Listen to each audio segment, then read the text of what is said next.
series. This is the 15th webinar we've done.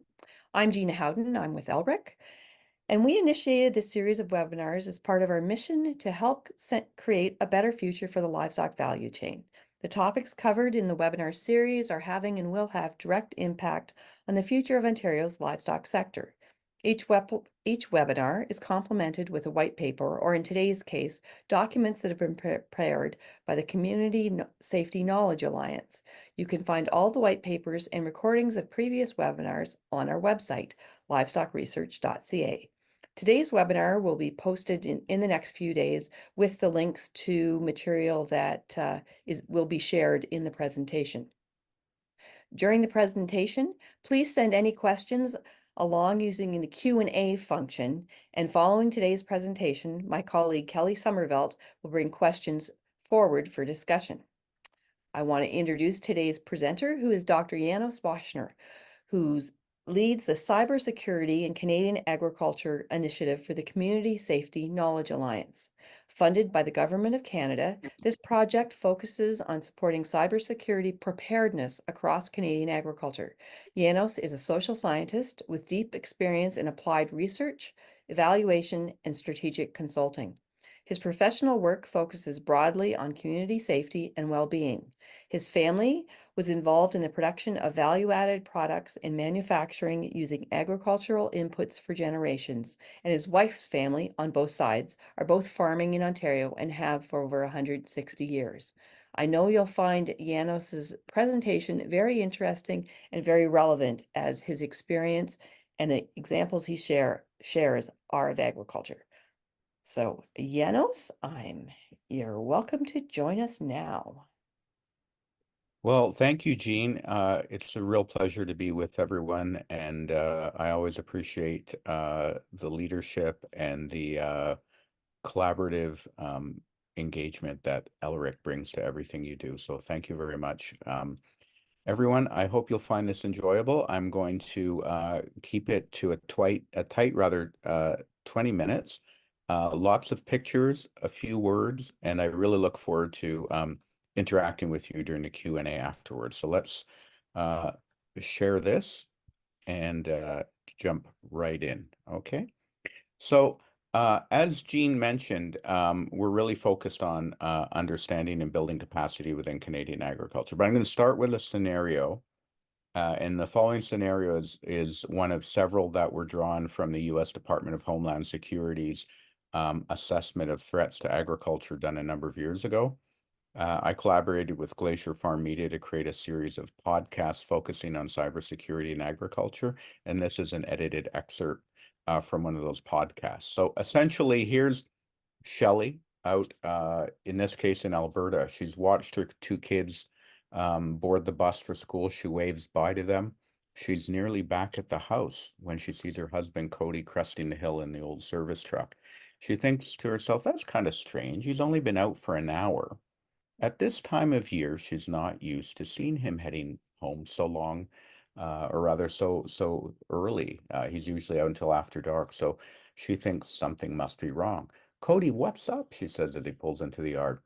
Look at this, and he hands her his mobile phone. Across the phone is a message. We are Legion. We've taken control of your equipment. You'll pay $10,000 in Bitcoin, and then we will release it. She looks up at Cody, who had gone back to scrolling through the phone, shaking his head in disbelief. I don't know, it's all over Twitter. Hackers, I guess they sabotaged the latest software upgrade the dealer sent out this week. It hit everyone who upgraded. They both know that at this time of year, every day they delay getting that crop seeded, rather, it's going to cost some yield being shut down, or more accurately, locked out. And that could add up to thousands of dollars today, and they're just one farm. So I'd like you to sit with that as we go through the presentation today. What would you do if something like that happened to you, if you're a producer or someone you know or work with closely in your professional role? Let's jump in. So our focus today is really to raise the alert about something that's real, identify a practical pathway forward that can make a difference for producers and indeed for our entire agri-food value chain and our food system. As I mentioned, this project it's been a multi-year initiative based in research and engagement, and it's really about understanding the situation in Canada today around cybersecurity and agriculture, developing supports for producers and others, as well as identifying opportunities to enhance preparedness across the food system as a whole. What's the bottom line? It's fair to say, and we don't mean to scare anyone here, but our food system is at risk from cybersecurity threats. Right now, we're underprepared. This isn't different from all of the other critical infrastructures you could think of, whether you're considering energy, health, finance, others. They've all gone through their own journeys and they're at different stages in their development of cybersecurity maturity. Agriculture in Canada, as well as in many other countries, is newer to this journey, so it's understandable that it's not as advanced as some of these other critical infrastructures. But it's also important to understand and face up to the opportunity and some of the risks if we don't tackle this, in a reasonable way. To that end, we think there are important practical opportunities to tackle cyber-related vulnerabilities at the level of the farm and the supply chain. And by doing that, we can de-risk or lessen the risk, develop and sustain many of the benefits of emerging agricultural technologies. Really importantly, producers should never have to go it alone. Help is available and there's a role for everyone. Let's look at a few quick examples. Um, like any new technology, there are going to be risks and benefits of ag tech. This isn't unique to ag tech, but it has a particular way that it expresses itself in agricultural technologies.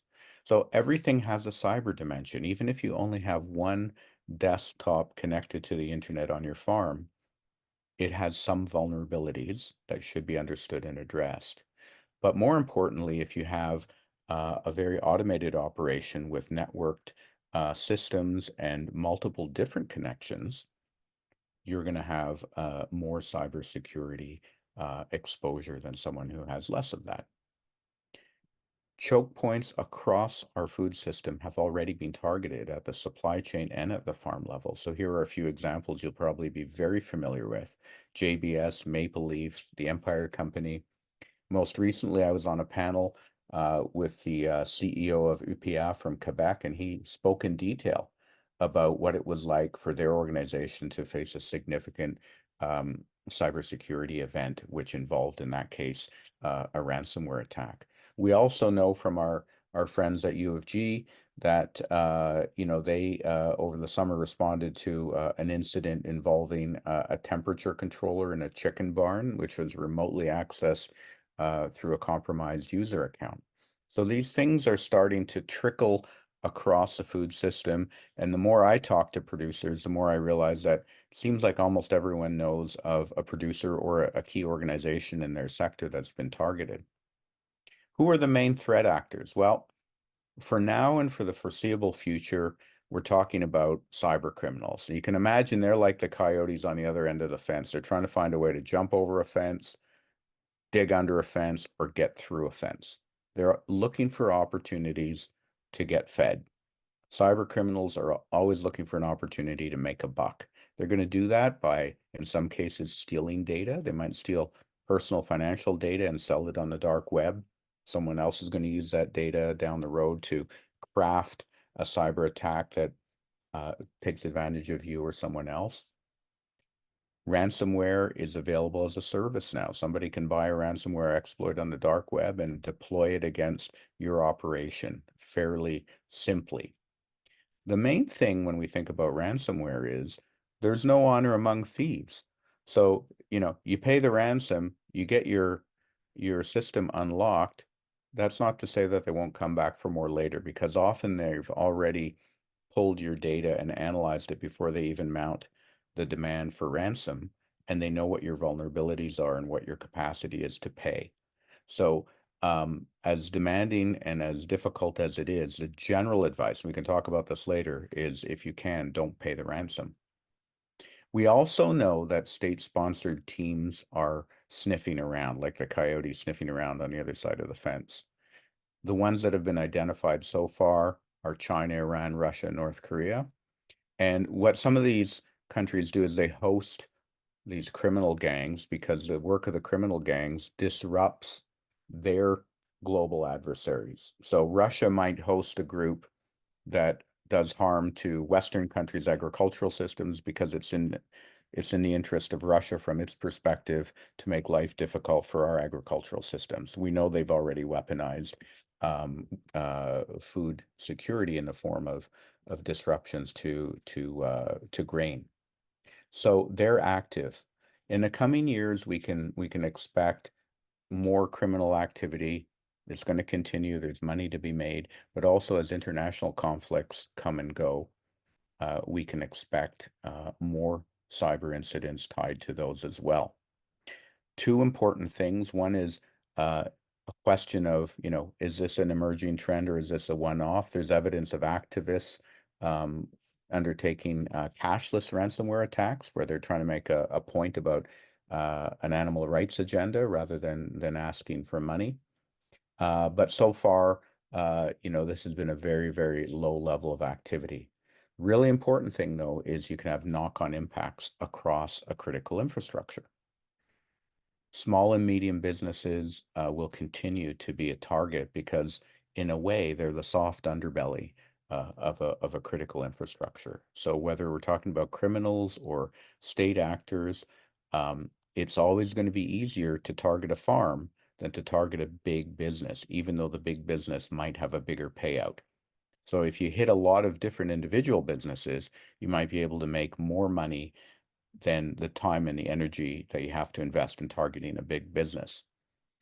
Farm networks can have lots of different vulnerabilities. And one of the big takeaways that you can think about right away is if a farm network is shared with a home network where the little ones are playing online video games, you've got a really big vulnerability there that is fairly easy to address. Just separate those networks, have a business network and a home network, and never connect them up. But we know that people can come through the front door in the form of these phishing emails or bogus text messages. They can also kind of keep an eye on social media and try and understand, well, there's something about this operator that can help me craft a really authentic looking cyber attack, maybe through a front door exploit. So I'm going to start sniffing around their social media posts and see if there's something I can harvest that can help me make for a better attack. We also know that people can come in through the back door. That could be through malware planted in some farming equipment, or maybe software that's really critical and that is widely used across the agricultural sector. So there are lots of different ways, but again, you're not alone. Other businesses and individual consumers face similar things. I get bogus text messages and emails all the time myself.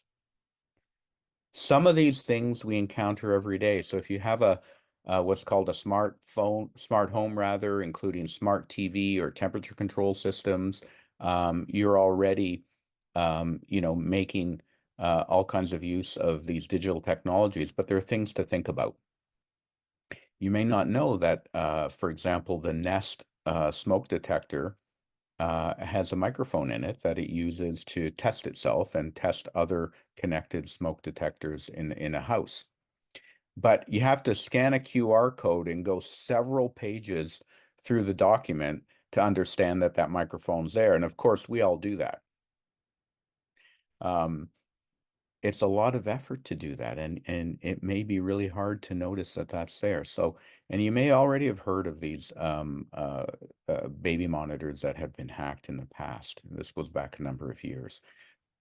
The key reason for that is not changing, the default password in something like that.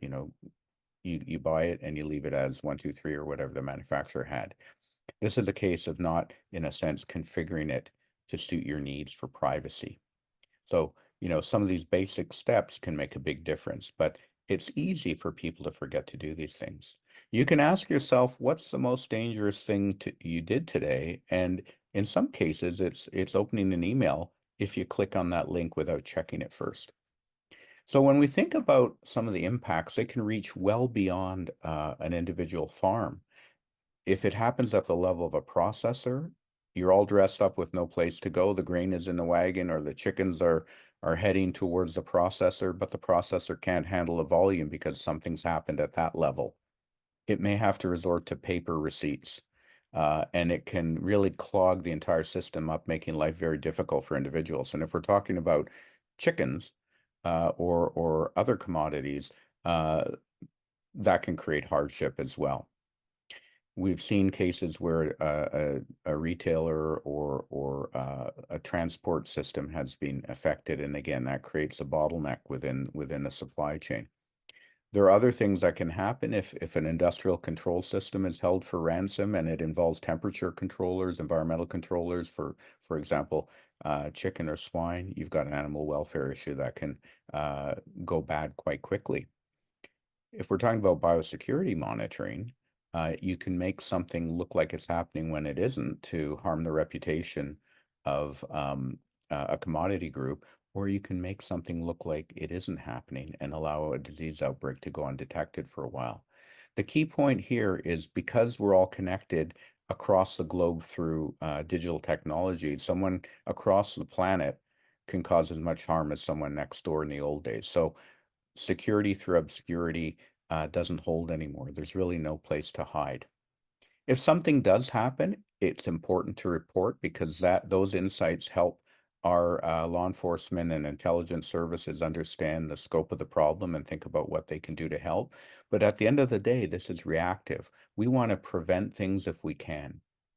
One of the things we need to recognize, though, is that digitization isn't going away anytime soon. And new opportunities are emerging that might drive the interest in adopting these technologies.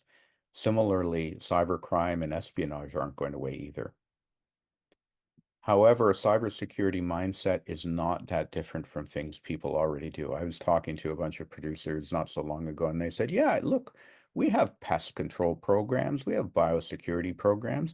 We always think about being able to continue our operations if something happens. So if you think about it that way, cybersecurity is a new tool for your business risk management toolkit. It is new, there are new things to learn, but the basic ideas of managing farm risk and being able to continue your operations despite things that can happen, whether it's weather or otherwise, those are things producers are very familiar with, and they've been doing for a long time. So we really hope that people can understand that this is a new farm business risk management tool, as well as being an opportunity to better manage the bottom line, as opposed to something that's really radically new. There are things you can start to do right now. We've created a suite of tools that at the end of the day can help you to improve on-farm cybersecurity. The trick here is start anywhere. You can start small. If you make a little bit of an improvement today and a little bit of improvement tomorrow and next week, in a year, you'll be a lot more prepared and a lot better able to withstand some of the challenges. These tools are available through the CSK website, or simply by scanning these QR codes, and they represent a broad range of things that you can do to start to enhance your preparedness and improve your resilience. Training is also available in an open access module that was created in collaboration with Emily Data Initiative out west. And you can start anywhere. Your jumping off point is this particular brochure that links them all together. At the end of the day, cybersecurity is about people. We really hope that you can consider this as a new best management practice, but again, you should never have to go it alone. There's a role for everyone in this space, including manufacturers, service providers, levels of government, industry associations, and others. Because it's collaborative, we call this cyber barn raising. So to end, we really suggest that stakeholder dialogue and collaboration are going to be essential. And this involves, building awareness and talking together, creating and distributing resources for producers to make things easier. Sector leadership, like LRIC is providing today. Structures and incentives for action. We have home energy retrofits. Maybe it would be interesting to have a farm cybersecurity retrofit incentive of some type. Workforce capacity is also going to be important, whether it's training using some of the tools we've developed. We're helping new entrants to agricultural careers or cybersecurity careers have some sense of what the other group is doing, so that you have more cybersecurity acuity if you're in ag, and if you're in cyber, what a great career if you want to improve the security of our food system. And then finally, it's really about all of system preparedness that includes producers, but also goes right up to our supply chain. If I had to give you some takeaway advice, it would be do a lot of talking, do a lot of sharing. Uh, there's no shame in experiencing a cyber incident. Tell people what you need, and get started today making some small changes that can really add up to some big results. So I'm going to stop there and apologize for a little bit of a mouse issue, but perhaps we can just jump in, Jean, with some questions if we have any, please. Thank you very much. Thank you so much for such a great and informative presentation, Janos. So I'm actually going to be handling the Q&A here. For anybody on the call who's unfamiliar, my name is Kelly Somerville. I am actually the newest team member to join LRIC as the Member Services Manager. So this is actually the first Horizon series I've been able to participate in since joining the team, and certainly like an incredibly fortunate way to dive into some of the big topics in agriculture. I'll just throw out a quick reminder that if you have any questions, to please throw them in the Q&A, and we'll be sure to get those posed. This will also be recorded, and the recording should be posted and available in the next week or so. So admittedly, I am certainly not a tech expert by any means.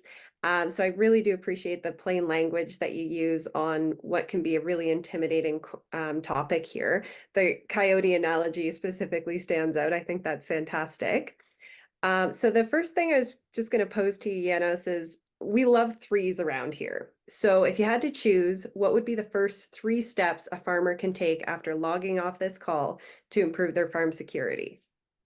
Yeah, that's a really great question. Number one, I would say think about the assets that you have in your farm business that are absolutely critical to being able to sustain your farm business. So those could be, financial data, historical data, other kinds of data, and make sure those are backed up, and they're held somewhere else. Now, you could make a paper backup, you can make a digital backup. We've joked sometimes with producers who have said, yeah, sometimes my backup is a memory stick taped to the side of my computer. Please don't do that. So make a backup and store it somewhere safe. Think about who has access to your critical systems. You might have a farm team of 2, or you may have some employees, or you may have other people that you contract with who have access to some of your systems. So think carefully about who has access, who needs to have access. There's a concept in cybersecurity called zero trust, which means don't trust anyone, and make sure you're clear about who needs to have access to what, when, and how. The other thing is take a look at your technology and ask yourself whether you think you've configured your technology in the way that the manufacturer or the service provider recommends. And if you're not sure, call your manufacturer, your service provider, and get some help to know whether you've configured it properly so that it's less vulnerable. If something happens and someone calls the service provider or the manufacturer and says, I had a problem here, one of the first questions they're going to ask you is, did you configure it according to our recommendations? And if you haven't, they might say, well, I'm sorry, we're going to wash our hands of this situation. You didn't do what you were supposed to do. By reaching out, you're also going to be able to create some expectations that maybe they need to be better communicating, those details to their customers. So those are 3 key things. I guess I'll add a fourth. I'll take advantage of my opportunity to do that. We've created a set of questions and sample answers. And so those questions are ones that producers can use to help themselves, but also shape what vendors and service providers are doing to help you when they're selling you products and services. Fantastic. And we've got some great questions rolling in. So I'll start with Okay. one. first off, very complimentary. Janos, you do a great job of speaking a language that non-IT folks can relate to. So how do we make more and better bridges between the IT world and farmers? So I think there are a few things we can do. Number one is as an individual, you can say, look, I appreciate that you know a lot, but I need you to talk to me in plain language. And if they can't do that, maybe someone else in their organization can, or maybe a different organization is better to work with. But I think there's a really interesting analogy here to, if you think back to, hearing about or maybe living through the times when consumer protection movements started to tell auto manufacturers, hey, look, we would like to have seatbelts and airbags in our vehicles. They ended up having to respond because if they didn't, they were going to lose customers. So at an important level, I think there's also a consumer rights and a consumer protection piece here. And that's where I think that producers, by going to their various industry associations, commodity groups, elected, members of provincial and federal parliaments, and others, can start to message to manufacturers and service providers that we need certain kinds of help, we need certain kinds of safeguards, and we need people to communicate clearly and effectively to us. We're going to see more and more as new legislation goes through the process, attention to having, service level agreements being plain language rather than multi-page legal gobbledygook that we can't understand, but we click on anyway. So as some of these things improve, I think the opportunity will also arise for all of us to say, we have needs and you need to meet these needs. I was talking to some students the other day who are producers, and one of them said, these manufacturers don't know how close they are to the brink. If there's one breach and if they don't treat us well, we're going to go to another manufacturer and we're never going to look back to that one. So these are the next gen producers who are comfortable with technology, but they're also comfortable asserting their rights and expectations. And they're not going to have sympathy for producers and others who don't understand their needs and speak to them in ways that are supportive and that understand that by doing that, you're really shining up the trust relationship with your customer. And if you don't do that, you're raising suspicion. So there's What a a great reputational end. risk. Yeah. So we have a question here from Robert Matson with DFO. So he asked, in your opinion, what information do we need to do in terms of research in this area? What are our gaps as a sector? And how would you promote this to producer groups beyond the podcasts in order to put it on their radar? Yeah, that's important. I think that if producer groups find that their members are increasingly interested in this, and I've heard from some that this is a case, it can then become a formal priority of the organization. And of course, there's research that can be done by the organization or in collaboration with others to refine what those needs and expectations are. Our research could be a place to start, and it's intended as a resource for anyone. But armed with that, an association can then go to manufacturers, to levels of government and others, and say, look, our members are concerned about this. Here are areas where we need some support. This barn raising framework is intended as an initial framing for the sector of some key areas where joined up action can make a difference. So we talk about workforce capacity, on-farm support, different kinds of legislative policy and other things. So standards can be part of that too, as well as collaboration and sector leadership. So one of the things we could look at doing is diving deeper into all of those pillars and really extending them and fleshing them out in ways that make sense for producers and make sense for their organizations. I think that's the key thing. We want to represent the voices of producers to others so that we can all get better together, but it has to make sense, it has to be practical, and it has to be friendly to the needs of producers. Certainly seems to be a common theme there about, Yeah. everybody has a part to play here. We've Yeah. got another question from David Hobson. He asked, has anyone done an audit of the agribusiness sector and farming sector to identify the top 3 weak points most commonly used by companies and farmers? Where are we most vulnerable and why? That's a really important question. I'm not aware of a systematic technical audit having been done here in Canada. There was some research done looking at dairy farms in Finland a number of years ago. And they developed a network typology that was common to those dairy farms and identified some specific vulnerabilities within those dairy networks. Um, but it's a very important question here.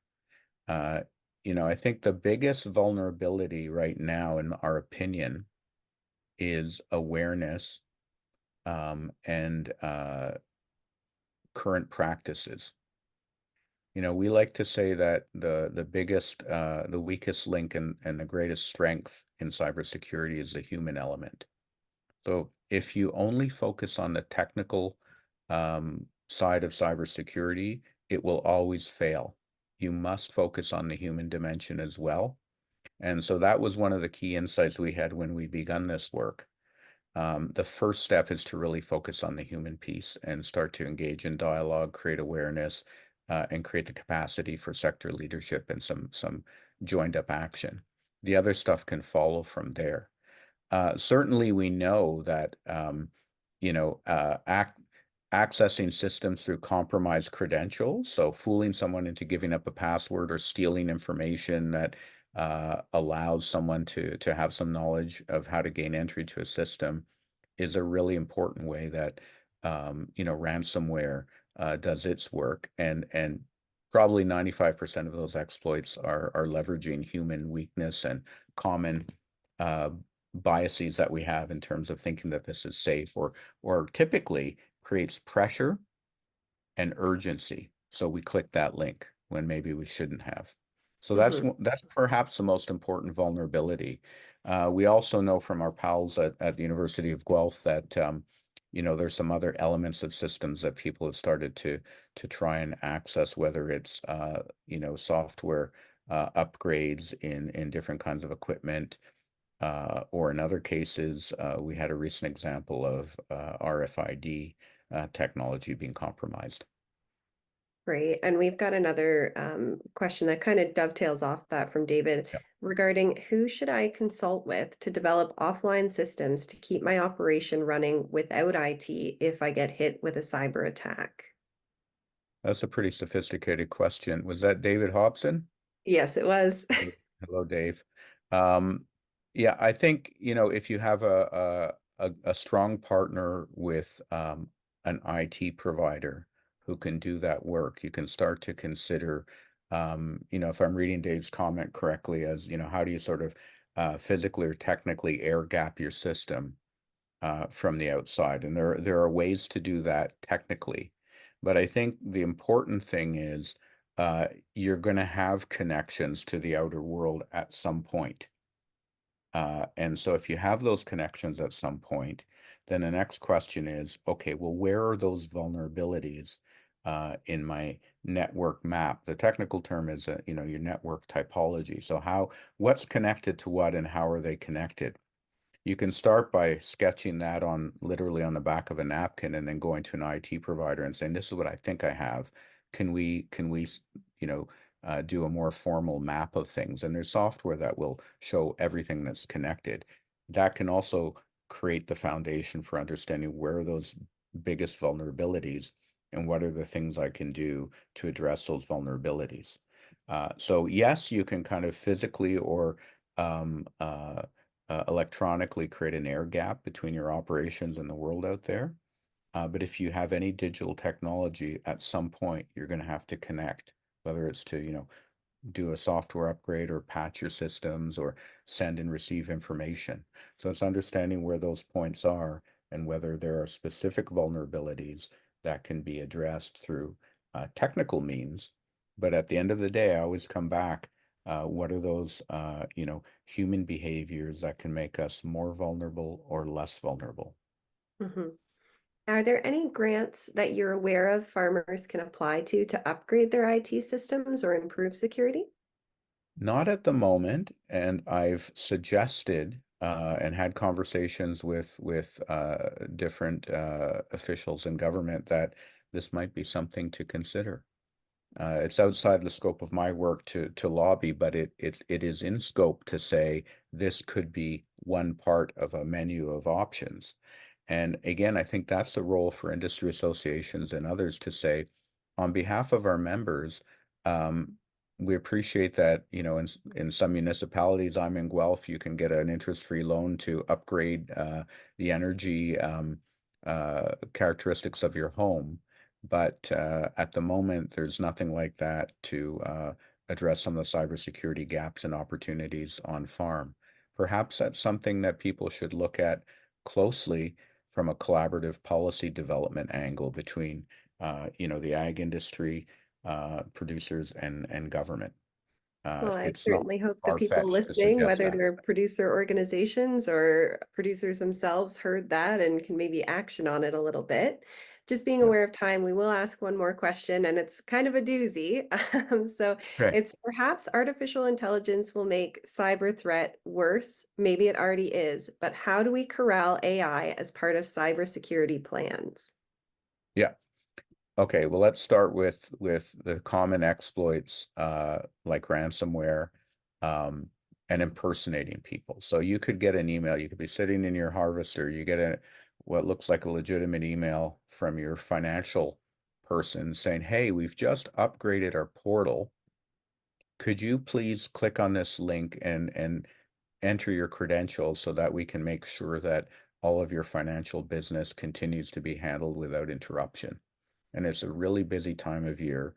You're tired, you're under a degree of stress. It could be nighttime too because you're trying to get the beans off the field. It's going to rain next week.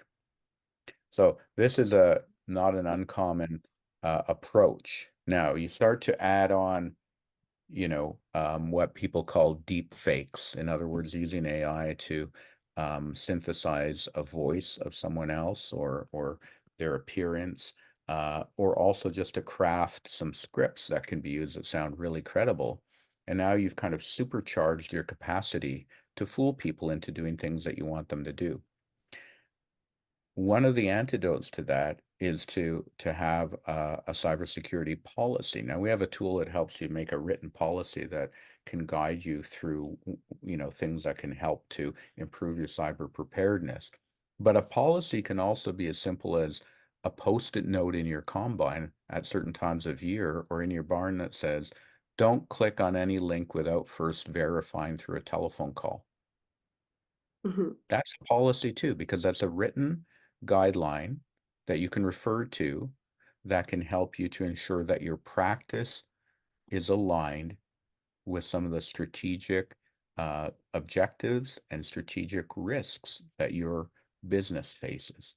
So that's a policy. So again, I think it comes back to the human side of things. These aren't going to go away, but if we start to think clearly and talk amongst ourselves. So who's my farm team? How does everybody need to act to make things less likely that we're going to be impacted? Reduce the stigma. People are going to be affected. There's no shame. Start to talk amongst yourselves because if you don't, you feel the stigma and you feel the stress worse. And now it becomes a farm occupational health or mental health challenge as well. But if you talk to each other, you're building your resilience because you're making it less likely that you feel isolated and alone. And now you're all facing the same threat together. And by the way, your buddy next door might have encountered some of this, or they might have some tips that could help you. You might have some tips that can help them. By also knowing where resources are and now having a farm business continuity plan and being able to know who am I going to call, when, and how, that also builds your resilience. Resilience is about getting support uh, lined up before you need it and knowing where to turn and knowing that you can count on it and knowing where to go when you do need it. That's resilience. and resilience is fundamentally a human thing. So it's connecting up with the people that you can help and the people that can help you to improve your preparedness, as well as implementing all of the right technical features that can, lower your risk and make it harder for the coyotes to get through the fence. The more of I those love that you layers Yeah, that I you love that you create, brought that back to that yeah, kind of reducing the stigma and really being able to talk about it. I think the more that we can get this out there, yeah, it really hits home a lot more too when there's, real stories that you can relate to and say, that's wow, right. how close that could have been. Somebody on my farm could have let that in. And Yeah, certainly reiterates the need to take this seriously and on all farm levels. So very much appreciate that. And thank you so much for your time, Janos, and for everybody who's joined us online today. Again, we will be making this recording available, and I'm sure we can, if Dr. Janos is okay with it, share some contact information if anybody needs to get absolutely. in touch. And I assume, will the PowerPoint be shared, or is this something that is that okay if we can put that out? You bet. This is Perfect. all All right. publicly funded open access and created for you. Amazing. So we'll be sure to get that PowerPoint out to all our participants then, so you can take some of this knowledge back to the farm and back to your organizations. So thank you very much for your time. Well, my sincere pleasure. Thanks to you, and hope everyone has a great and safe, cyber safe day. Fantastic.